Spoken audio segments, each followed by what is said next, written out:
It's finally time to make the picks. Penn State, Buffalo, Saturday night at Beaver Stadium. Penn State, again, a huge favorite, but will they cover?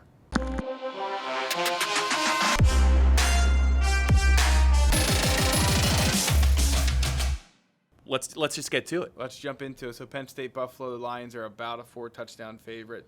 I haven't seen a total yet, but I have to imagine it's close to in this ballpark of 60. I don't know if you've seen one, but somewhere between 55 and 60 sounds about right. I think that this won't obviously be as much of a walkover as the Idaho game. I mean, Buffalo does have some FBS talent on its roster. I don't know if you can say the same thing for Idaho. So right. I don't think Penn State's going to face a very stiff competition, but they're at least going to have to, there's going to be some fight back from this team. So, we talked earlier, I think Sean Clifford will come out firing. I think the offense will probably score early and often.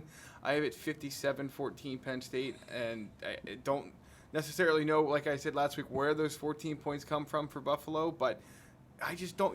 If they can't shut out Idaho, you really want to pick a shutout ever again? That's a question you have to ask yourself. To me, I don't want to.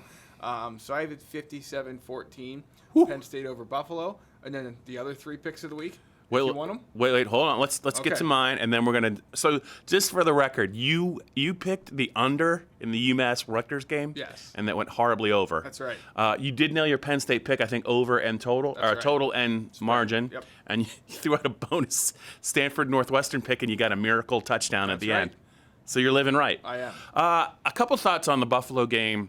The strength of the Buffalo team, and I think it's a pretty good offensive line. They're going to get tested, obviously, by Penn State's front seven, but they have 4 starters back, a couple of all-league players on the offensive line. The running back's decent. He was the MAC Freshman of the Year, 1,000 yards last year. I think if you're Buffalo, they had a good year last year. Some guys are back from the team. They do have a freshman quarterback, and that's going to be a problem. So if you're Buffalo, aren't you just trying to run the ball, try and convert some third downs, score at least a couple of points early, and maybe shorten the game if that's possible? Keep the offense that Penn State has off the field. You don't want to kick the ball to KJ Hamler. For all of those reasons, I just can't see it being anywhere near as bad as the Idaho game. That was just, I thought they did everything in their power to keep it under 100. Right. They did. So I'm gonna call 38-10 Penn State. I do think the pace of the game will lend itself to it maybe not being as many points scored by the Lions. If Buffalo can run the ball a little bit, I think it will limit maybe the amount of possessions. That's the only reason I still think Penn State's going to comfortably win this game.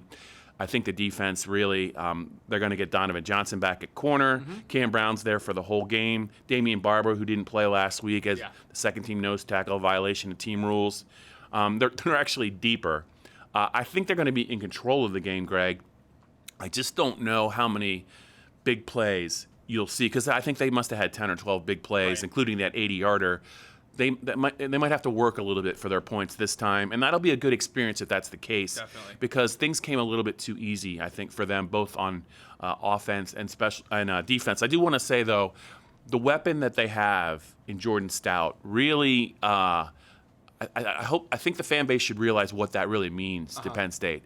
If that defense, which obviously is loaded, is always going to be on a long field, I think Penn State's really going to be in a position where, special teams last year really hurt them.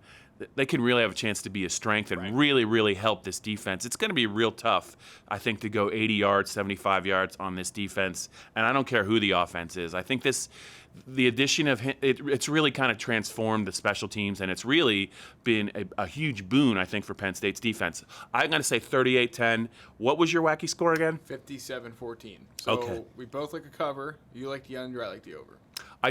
So was the total 28 or 29? It's a total or the spread? A spread. Spread's 28. So I have a push. You do? Okay. Yeah. I'm sticking with it. I'm going to push on.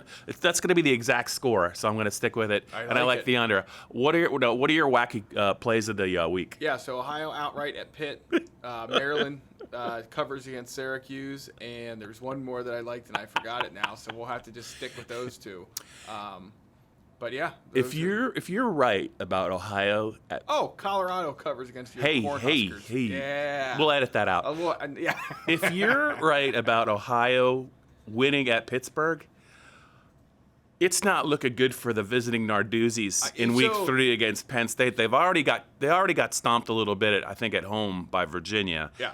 And now you're saying that they're going to lose and start 0-2 and then go into Beaver Stadium in a series-ending game where, let's be honest, the coaches don't like each other. They Right. do not like each other. Yeah. They can say they like each other. It's a lie. So you have a very, very I do. We've seen big Ohio. big number coming for Penn State when they play Pittsburgh. We've seen Ohio come to Pennsylvania and beat a Keystone State team before. Yes. Why it'll happen again this Saturday at Heinz Field? All right. I can't wait for Penn State at noon now. I hope you're right. We'll see. All right, that's a wrap on this Penn State Blitz podcast. Greg Pickel, as always, thank you for your weird selections and thank you for all your accurate betting numbers. I think I know why you're able to keep up with all this, because I think it's a reflection of what you do in your downtime, but that might be an overshare. Yeah. Anyway, it's great. It's great talking with you again, and I'm looking forward to the game, and I'm definitely looking forward to Penn State Pitt now in week 3.